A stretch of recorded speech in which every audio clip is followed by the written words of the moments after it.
تو بالکل اسی طرح یاد رکھو کہ انسان جو ہے نا، انسان، یہ بہت اہم بات کر رہا ہوں، اللہ کرے کھوپڑی میں اتر جائے یہ بات، بہت ساری گمراہیوں کا حل اس میں ہے. ہمارے ایک رشتہ دار ہیں امریکہ میں، وہ امریکہ میں تھے تو ان کی ناک کی ہڈی بڑھ گئی تھی نا، سائنس کا پرابلم ہو جاتا ہے نا، تو وہ ہاسپٹل گئے، وہیں امریکہ میں ہی ڈاکٹر نے کہا کہ اس کا آپریشن ہوگا. ناک کی ہڈی بڑھتی ہے نا، ڈاکٹر آپریشن ENT اسپیشلسٹ جو ہوتے ہیں، کہتے ہیں، میں نے کہا چلو بھائی ڈاکٹر کہہ رہے آپریشن ہوگا تو پھر ہوگا. تو وہ ڈاکٹر نے بہت سارے ڈاکومنٹ دے دیے کہ اس پہ آپ سائن کر لیں اور کل لیٹ جائیں آ کے نا.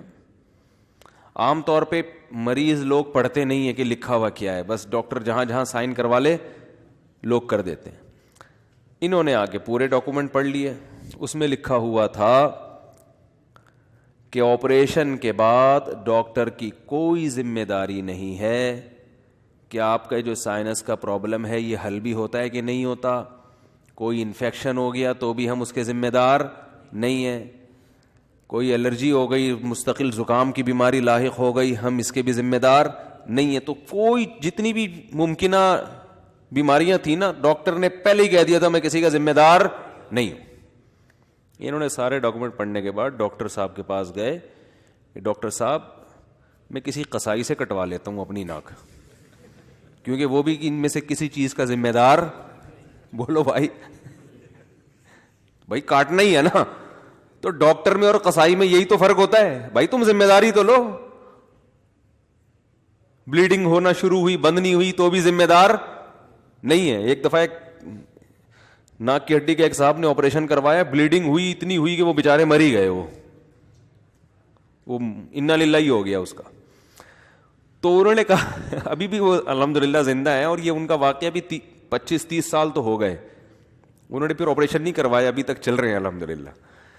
تو وہ ڈاکٹر سے کہنے لگے کہ میں پھر کسی قصائی سے نہ کٹوا لوں ناک، بھائی وہ بھی چاپڑ لے کے کاٹ دے گا، ذمہ دار وہ بھی نہیں ہے. تو آپ میں اور ڈاکٹر قصائی میں کوئی فرق ہے تو بتائیں ہمیں. تو بات یہی ہے کہ ایک آدمی نے کراٹے سیکھے، ماسٹر ہے، بلیک بیلٹ ہے، اور پتہ نہیں کیا کیا القابات لگے ہوئے ہیں، لیکن جہاں لڑنا بھی ہوتا ہے تو وہاں نہیں لڑتا. تو لوگ کہتے ہیں بھائی تجھ میں اور ایک بیساکھی سے چلنے والے معذور شخص میں کوئی فرق نہیں ہے. تو یہ بھی بے اعتدالی ہے یا نہیں ہے؟ تو جسے بھی اللہ نے جو کوالٹی دی ہے نا، جو صفت دی ہے، کسی کو اللہ نے علم میں دوسروں سے ممتاز کیا. اب علم میں بے اعتدالی یہ ہے کہ آپ خام خام اپنی علم کی دھاک یوٹیوب پہ آگے بٹھاتے رہیں اور لوگوں کو نیچا دکھاتے رہیں کہ وہ بھی غلط ہے، وہ بھی غلط ہے، وہ بھی غلط ہے، کیڑے نکالتے رہیں بیٹھ کے صبح شام. یہ ایسا ہی ہے جیسے کراٹے کا علم آ گیا اور کراٹے سیکھ لی اور صبح شام لوگوں کی ہڈیاں توڑنے کے علاوہ کوئی کام ان محترم کا ہے ہی نہیں. اور بے اعتدالی علم میں یہ ہے کہ جہاں بولنا چاہیے، جہاں لوگوں کو گائیڈ کرنا چاہیے، وہاں بھی آپ گائیڈ نہیں کر رہے، تو یہ بے اعتدالی ہے. تو جس کو بھی اللہ نے جو کوالٹی دی ہوتی ہے، لوگوں سے ممتاز بنایا ہوتا ہے، تو سب سے پہلے اللہ کا بھی، فطرت کا بھی، لوگوں کا بھی مطالبہ یہ ہوتا ہے کہ یہ اس معاملے میں اعتدال کے راستے پر ہے یا نہیں ہے. اگر اعتدال کے راستے پر ہے، ہٹو بچوں، بہترین ہو گیا. نہیں ہے تو اس کا مطلب کیا ہے؟ بے وقوف ہے، احمق ہے، غلط آدمی ہے یہ. تو بالکل اسی طرح یاد رکھو کہ انسان جو ہے نا، انسان، یہ بہت اہم بات کر رہا ہوں، اللہ کرے کھوپڑی میں اتر جائے یہ بات، بہت ساری گمراہیوں کا حل اس میں ہے. انسان جو دوسری مخلوق پر ممتاز ہے نا، وہ کراٹے کی وجہ سے نہیں ہے، یا کہ جم جاتا ہے، یہ باڈی اچھی ہے. باڈی تو میرے بھائی بیل کی ہم سے زیادہ اچھی ہوتی ہے. کیا خیال ہے؟ جبڑے جو ہے نا، جبڑے یہ مگرمچھ کے ہم سے زیادہ اچھے. اگر آپ کہتے ہو میں جمناسٹک کی طرح چھلانگے مارتا ہوں، یوں کرتا ہوں میں، یہ تو پھر بندر یہ کام ہم سے بھی زیادہ اچھا کر لیتا ہے. لنگور کو دیکھو کیسے لٹکتا رہے گا نا، ہم وہاں تک پہنچ ہی نہیں سکتے کتنی بھی محنت کر لیں، لنگور نہیں بن سکتے ہم، اور اللہ بنائے بھی نہیں ہم میں سے کسی کو.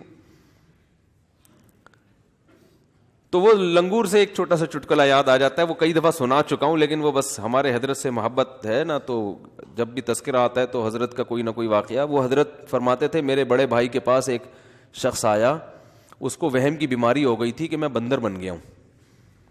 کہتے نہیں کتنے نفسیاتی ڈاکٹروں کے پاس جا چکا تھا, یار مجھے شبہ ہو گیا میں بندر ہوں, میں بندر ہوں. بہت ایک ڈاکٹر کے پاس گیا نا کہ میں بندر ہوں, تو ڈاکٹر نے کہا پنکھے سے اترو گے تو بتاؤں گا نا کہ علاج کروں گا میں, اوپر سے تو نیچے آؤ.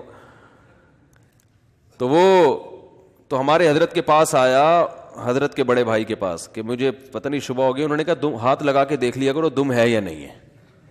کہتے ہیں اس کے بعد وہ الحمدللہ کسی اور کے پاس کبھی بھی نہیں گیا, کسی کے پاس بھی نہیں گیا, اس کو یہ وہم دور ہو گیا.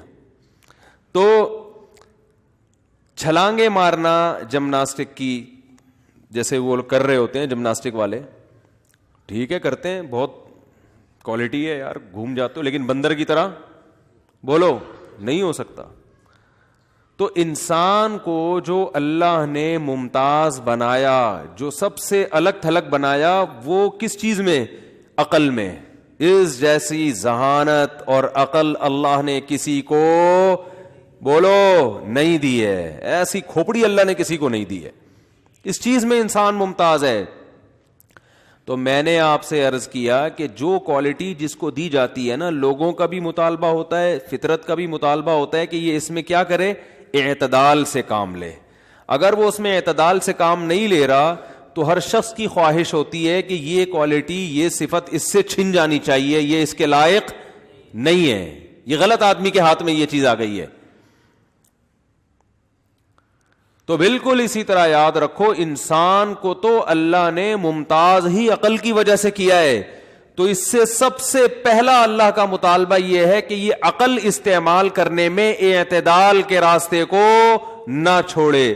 عقل کا غیر ضروری استعمال یہ بھی غلط, اور جہاں عقل استعمال کرنی ہے وہاں بھی نہیں کر رہا, یہ بھی غلط.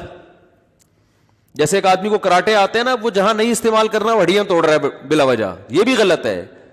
اور بالکل ہی ہاتھ پہ ہاتھ رکھ کے بیٹھا ہوا ہے, کسی کو کچھ کہتا ہی نہیں ہے, تو یہ بھی کیا ہے, غلط ہے نا.